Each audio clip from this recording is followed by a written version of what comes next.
예배자리에 나오신 여러분 주님 이름으로 환영합니다. 우리 사도신경 고백하시며 우리 함께 예배 자리에 나아가시겠습니다. 전능하사 천지를 만드신 하나님 아버지를 내가 믿사오며 그 외아들 우리 주 예수 그리스도를 믿사오니 이는 성령으로 잉태하사 동정녀 마리아에게 나시고 본디오 빌라도에게 고난을 받으사 십자가에 못 박혀 죽으시고 장사한 지 사흘 만에 죽은 자 가운데서 다시 살아나시며 하늘에 오르사 전능하신 하나님 우편에 앉아 계시다가 죄로서 산 자와 죽은 자를 심판하러 오시리라. 성령을 믿사오며 거룩한 공예와 성도가 서로 교통하는 것과 죄를 사하여 주시는 것과 몸이 다시 사는 것과 영원히 사는 것을 믿사옵나이다. 아멘. 함께 찬양하시겠습니다. 337장 우리 함께 찬양하겠습니다. 337장 내 모든 시험 무거운 짐을 주님 앞에 아뢰이며 우리 함께 찬양하겠습니다. 찬송가 337장 함께 찬양합니다. 내 모든 시험 무거운 짐을 주 예수 앞에 아뢰이면 근심에 쌓인 날 돌아보사 내 근심 모두 맡으시네. 무거운 짐을 나 홀로 지고 견디다 못해 쓰러질 때 불쌍히 여겨 구원해 주리 은혜의 주님 오직 예수. 내 모든 괴로움 닥치는 환난 주 예수 앞에 아뢰이면 주께서 친히 날 구해 주사 넓으신 사랑 베푸시네. 무거운 짐을 나 홀로 지고 견디다 못해 쓰러질 때 불쌍히 여겨 구원해 주리 은혜의 주님 오직 예수. 내 짐이 점점 무거워질 때 주 예수 앞에 아뢰이면 주께서 친히 날 구해 주사 내 대신 짐을 져주시네. 무거운 짐을 나 홀로 지고 견디다 못해 쓰러질 때 불쌍히 여겨 구원해 주리 은혜의 주님 오직 예수. 마음의 시험 무서운 죄를 주 예수 앞에 아뢰이면 예수는 나의 능력이 되사 세상을 이길 힘주시네. 무거운 짐을 나 홀로 지고 견디다 못해 쓰러질 때 불쌍히 여겨 구원해 주리 은혜의 주님 오직 예수. 아멘. 하나님께 주신 말씀 오늘 예레미야 계속해서 묵상합니다. 50장 11절부터 20절 말씀까지 함께 보겠습니다. 예레미야 50장 11절부터 20절까지 말씀 함께 보겠습니다.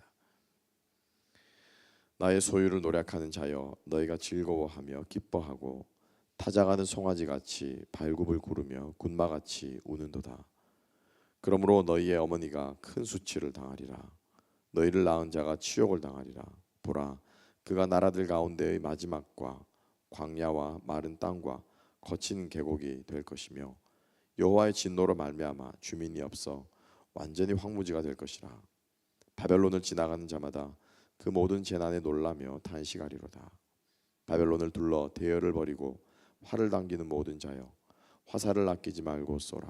그가 여호와께 범죄하였음이라. 그 주위에서 고함을 지르리로다.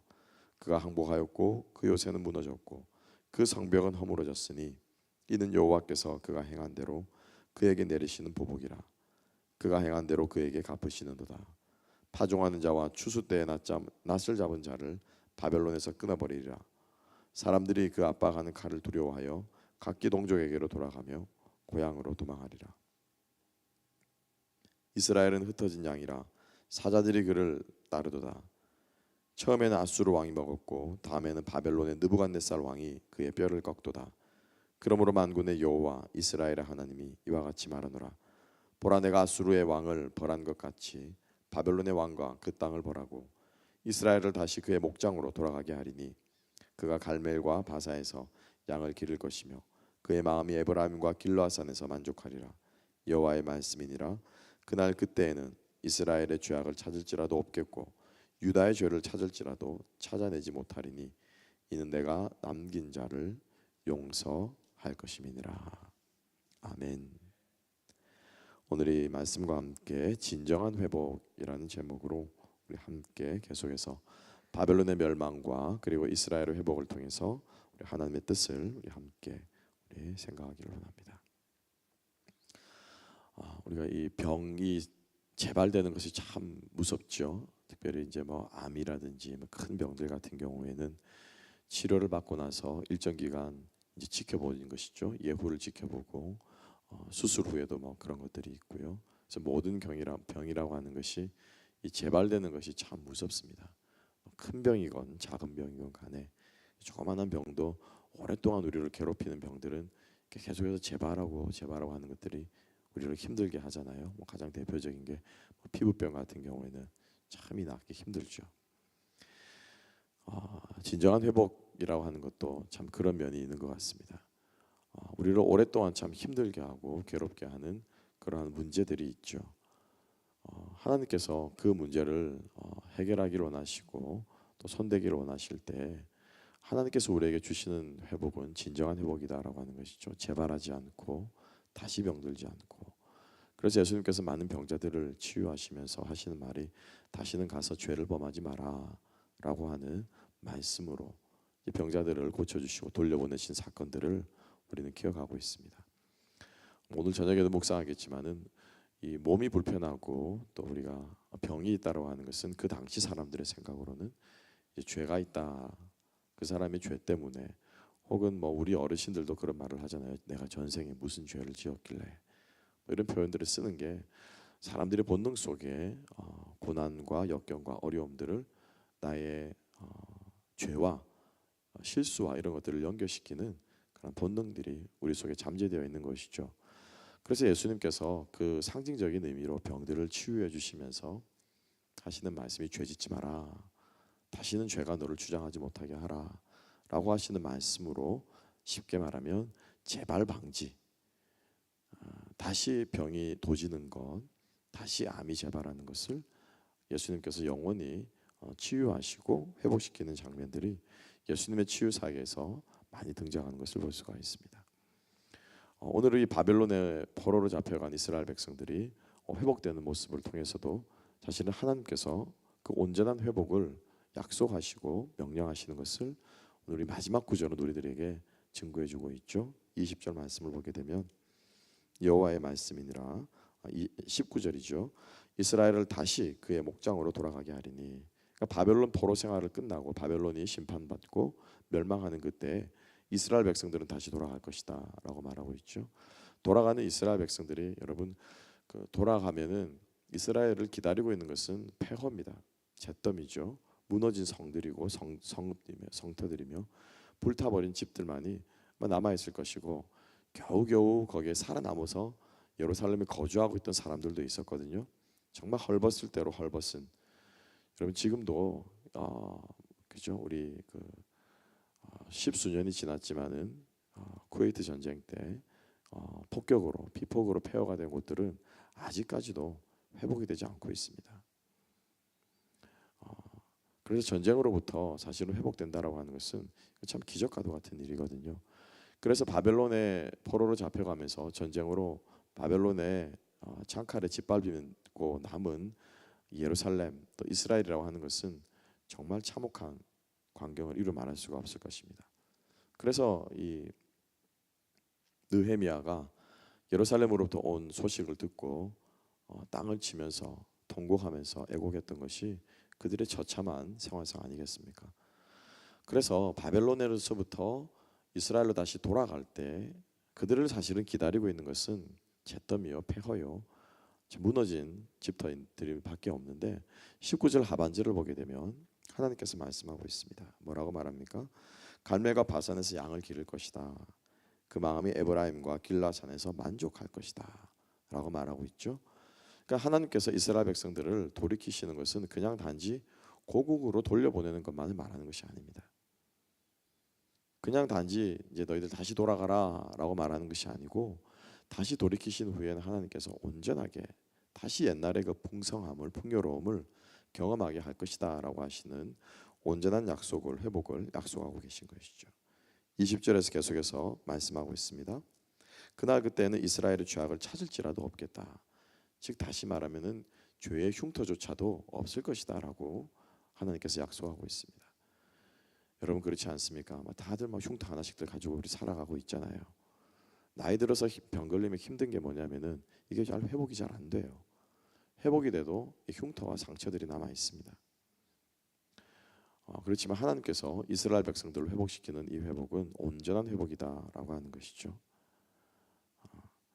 그래서 그 죄악의 흔적을 찾을지라도 없을 것이다라고 말하고 있습니다.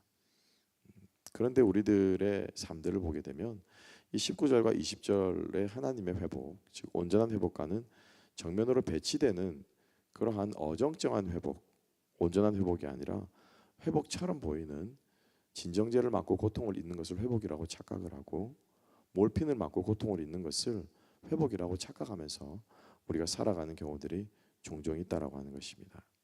하나님의 회복은 그렇지 않죠. 근데 우리는 대충 이렇게 슬랍대시라고 그러죠. 대충 이렇게 쓱쓱쓱 발라놓고는 덧칠해놓고는 회복됐다라는 거예요. 문제가 해결됐다라는 거죠. 하나님께서 우리를 고치시고 또 우리를 치유하시고 또 우리를 새롭게 하실 때는 하나님의 치유와 고침은 온전하다라고 하는 것입니다. 그 하나님의 의사 되신 하나님의 그 수술 집도 아래 우리의 모든 것들을 온전히 맡기고 내어 맡기고 모든 것이 낱낱이 수술 조명 앞에 드러나게 될 때 환부가 드러나고 그것이 찢어지는 아픔, 절개되는 떨어져 나가는 아픔이잖아요. 그런 것들을 우리가 주님 앞에 온전히 맡기게 될 때 비로소 그때서야 우리는 온전한 회복을 우리는 기대할 수 있다라고 하는 것이죠. 하나님께서 우리의 삶을 온전하게 회복시켜 주시기를 축복하고 또 우리의 기도가 그러한 기도가 될 수 있기를 소망합니다. 끊임없이 평생을 우리가 주님 앞에서 씨름해야 되는 문제가 있습니다. 야곱은 야복강에서 하나님을 만났습니다. 여러분 어떻습니까? 하나님 만나고 싶으세요? 감사합니다. 근데 야곱 하나님 만나고 어떻게 됐습니까? 야복강에서 어떻게 됐어요? 절름발이 됐어요. 반신불수됐어요.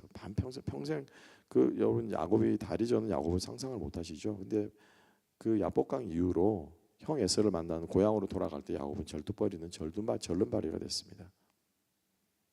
하나님 만나고 싶으세요? 하나님께서 우리를 회복시키시는 회복은 온전한 회복이라는 거예요. 근데 우리는 다리도 안 절고 하나님도 만나고 내 문제도 해결하고 나는 전혀 안 변하고 하나님을 만나고 이런 걸 우리는 원하는 거죠. 기대하는 거죠. 그러니까 우리가 원함에 포커스를 맞추고 우리가 바라는 것에 우리가 좀 포커스를 맞추면은 우리는 결코 그것을 하나님의 온전하신 응답을 우리는 얻을 수가 없다라고 하는 사실입니다. 근데 우리의 기도가 원함의 기도, 바람의 기도, 물론 그 바람이 주님을 만나는 것 그 자체가 되면은 하나님을 만나는 것 자체가 되면은 그 바람이 온전한 바람이고 우리가 온전한 회복을 기대하는 바람일 수 있겠지만은 그게 아니고 이것 달라 저것 달라 이거 해주십시오 저거 해주십시오 라고 하는 것이 우리의 기도가 된다면 우리는 결코 온전한 회복과 온전한 응답을 기대할 수 없을 것입니다. 오늘 하나님께서 이 바벨론을 심판하시는 모습을 통해서 궁극적으로는 바벨론의 심판이 하나님의 목적이 아니죠. 이스라엘의 회복이 하나님의 목적이라고 하는 것입니다. 도구는 하나님께서 거두어 가십니다. 배경은 하나님께서 거두어 가십니다. 때가 되면 연극의 막은 내리게 되어 있습니다. 그래서 그 자체가 목적이 아니고 그 연극이 끝나고 났을 때 관중들의 마음속에 깊이 남는 여운, 그리고 그 연극을 하면서 거기에 모든 것을 쏟아내는 그 열정, 그것 자체가 목적이 되게 될 때 막이 내리고 배경이 치워지고 도구가 거두어지더라도 그 목적은 이루어진 것이고 남아있는 것이죠. 그래서 하나님께서 우리 인생에 그러한 배경들과 도구들을 거두어 가실 때 나는 무엇이 남을 것인가 라는 생각을 해보게 될 때 그것이 바로 그 남는 그것이 목적이 된다라고 하는 것입니다. 하나님께서 11절부터 16절까지의 말씀을 보게 되면 바벨론을 심판하시고 진노하는 그러한 모습들을 볼 수가 있습니다. 바벨론이 도리어 수치를 당할 것이고 13절을 보게 되면 바벨론이 또 도리어 주민이 없을 것이다. 지금 예루살렘에 주민이 없잖아요. 근데 그게 이제 바벨론의 이야기가 될 것이다. 바벨론의 스토리가 될 것이다라고 이야기를 하고 있는 것이죠. 우리가 그 유물들 있잖아요, 그죠? 우리 뭐 성지순례를 할 때 그렇고 터키나 이 지역 가면 옛날에 이제 막 유적들이 있잖아요. 그리고 뭐 우리나라만 해도 많은 유적지들이 있지 않습니까? 유적지를 가면은 참 어떤 느낌이 듭니까? 첫 번째로 모든 사람들이 하는 이야기가 느끼는 바가 아마 이걸 거예요. 야, 참 옛날에도 사람들이 이렇게 오늘날 사람들이 흉내낼 수 없는 것들을 이루고 짓고 그렇게 살았구나라고 하는 그 화려함과 그 옛날 사람들의 그 장인 정신이라고 할까요? 그런 것들이 참 우리가 담복을 하지 않습니까? 그죠?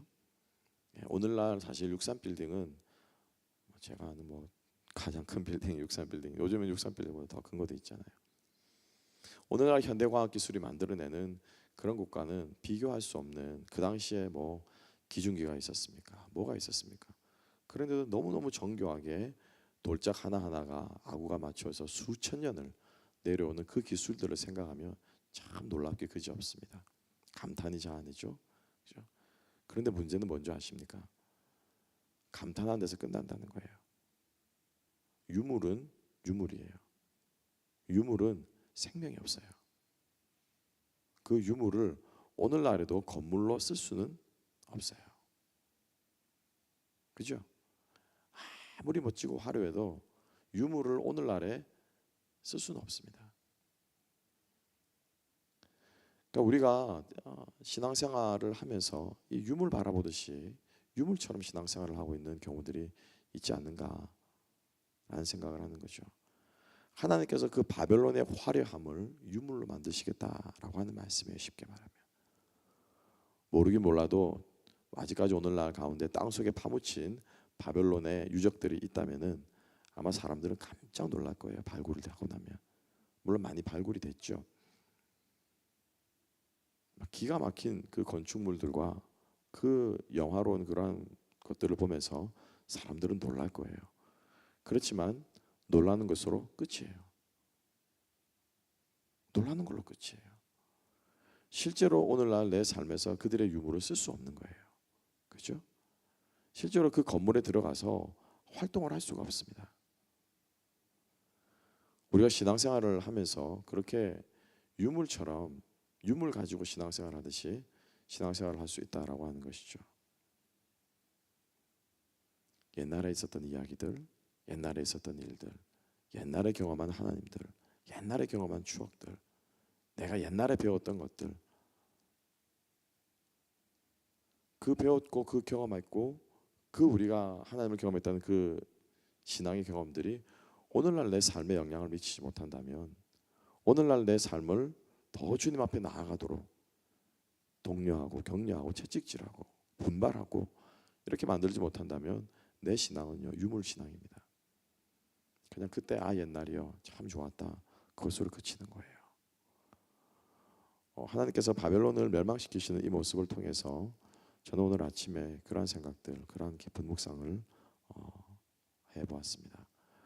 우리의 신앙생활 가운데서 하나님께서 돌이키시고 회복시키실 겁니다. 그 회복이 겉으로 그냥 쓱쓱 대충 하고 넘어가는 그런 회복이 아니라 온전한 회복이 될 수 있기를 주님 여러분 축복합니다. 그리고 그것을 위해서 끊임없이 이 땅을 살아가면서 기도해야 될 거예요. 여전히 내 삶에는 문제들이 있고요. 여전히 내가 앓고 있는 고질병들이 있습니다. 여전히 내가 좀 이거 좀 치료했으면 좋겠다라고 하는 문제들이 있습니다. 우리는 이 땅에서의 순례의 길이 끝날 때까지 우리는 그 문제들과 씨름하며 기도하며 주님 앞에 나아가야 할 것입니다. 그리고 그것 자체가 하나님께서 우리에게 주시는 온전한 회복 안에 들어있는 과정일 것입니다. 우리가 주님 앞에 그러한 회복을 바라며 소망하며 오늘도 주님 앞에 엎드린 우리가 될 수 있기를 소망하고요. 그럴 때 우리의 신앙은 죽은 신앙이 아니고 유물의 신앙이 아니고 오늘날도 하나님을 만나는 살아계신 하나님을 만나는 살아있는 신앙이 될 줄로 믿습니다. 바벨론의 멸망과 이스라엘의 회복을 약속하시는 하나님의 이 약속을 우리가 오늘의 아침에 다시 한번 우리의 기도 제목을 삼으면서 주님 저를 온전하게 회복시켜 주십시오.